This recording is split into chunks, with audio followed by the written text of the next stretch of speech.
Thank you, Mr. Speaker. I hope the House will not mind if I begin with a personal confession. A few months ago, the BBC came to see me to talk about Her Majesty the Queen, and we sat down and the cameras started rolling, and they requested that I should talk about her in the past tense. And I'm afraid I simply choked up, and I couldn't go on. I'm really not easily moved to tears, but I was so overcome with sadness that I had to ask them to go away. And I know that today there are countless people in this country and around the world who have experienced the same sudden access of unexpected emotion. And I think millions of us are trying to understand why we are feeling this deep and personal and almost familial sense of loss. Perhaps it's partly that she's always been there, a changeless human reference point in British life, the person who, all the surveys say, appears most often in our dreams, so unvarying in her pole-star radiance that we have perhaps been lulled into thinking that she might be in some way eternal. But I think our shock is keener today because we are coming to understand in her death the full magnitude of what she did for us all.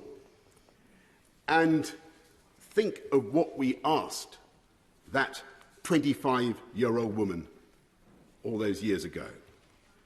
To be the person so globally trusted that her image should be on every unit of our currency, every postage stamp, the person in whose name all justice is dispensed in this country, every law passed, to whom every minister of the Crown swears allegiance, and for whom every member of our armed services is pledged, if necessary, to lay down their lives.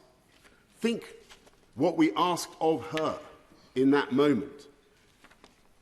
Not just to be the living embodiment in her DNA of the history and continuity and unity of this country, but to be the figurehead of our entire system, the keystone in the vast arch of the British state, a role that only she could fulfill because in the brilliant and durable bargain of the constitutional monarchy, only she could be trusted to be above any party political or commercial interest, and to incarnate impartially the very concept and essence of the nation.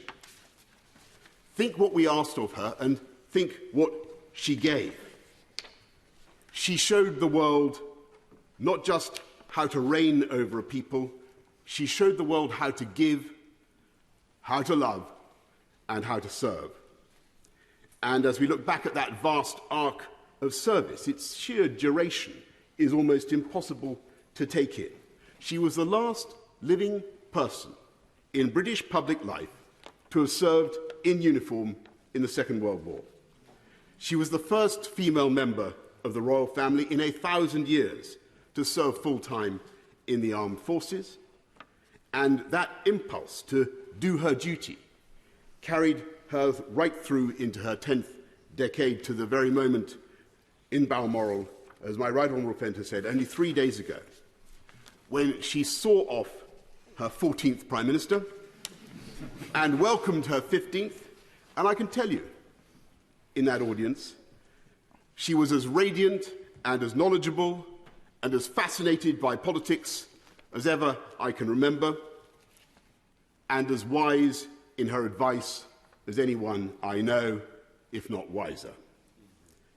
And over that extraordinary span of public service, with her naturally retentive and inquiring mind, I think, and doubtless many of the 15 would agree, that she became the greatest statesman and diplomat of all. And she knew instinctively how to cheer up the nation, how to lead a celebration. I remember her innocent joy more than 10 years ago after the opening ceremony of the London Olympics, when I told her that the leader of a friendly Middle Eastern country seemed actually to believe that she had jumped out of a helicopter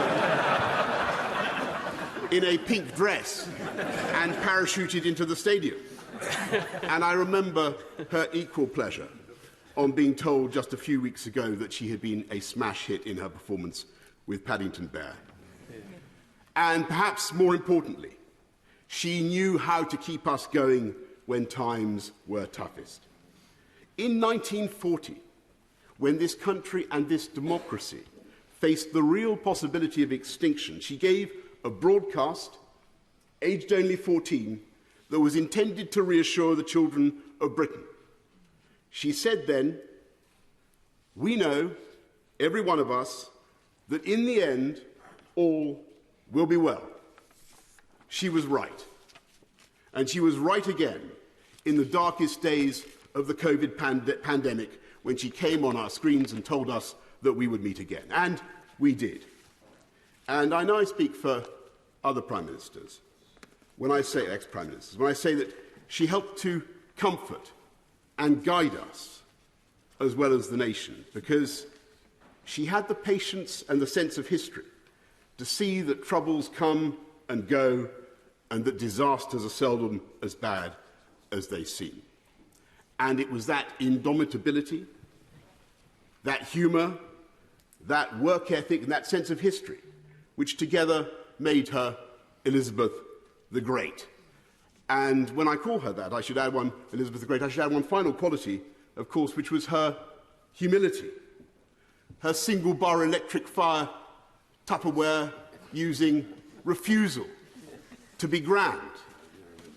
And unlike us politicians, with our outriders and our armour-plated convoys, I can tell you, as a direct eyewitness, that she drove herself in her own car with no detectives and no bodyguard, bouncing at alarming speed over the Scottish landscape to the total amazement of the ramblers and the tourists we encountered. And it is that indomitable spirit with which she created the modern constitutional monarchy. An institution so strong and so happy and so well understood, not just in this country, but in the Commonwealth and around the world, that the succession has already seamlessly taken place. And I believe she would regard it as her own highest achievement, that her son, Charles III, will clearly and amply follow her own extraordinary standards of duty and service. Yeah. And the fact that today we can say with such confidence, God save the King, is a tribute to him, but above all to Elizabeth the Great, who worked so hard for the good of her country, not just now, but for generations to come. That is why we mourn her so deeply. And it is in the depths of our grief that we understand why we loved her so much.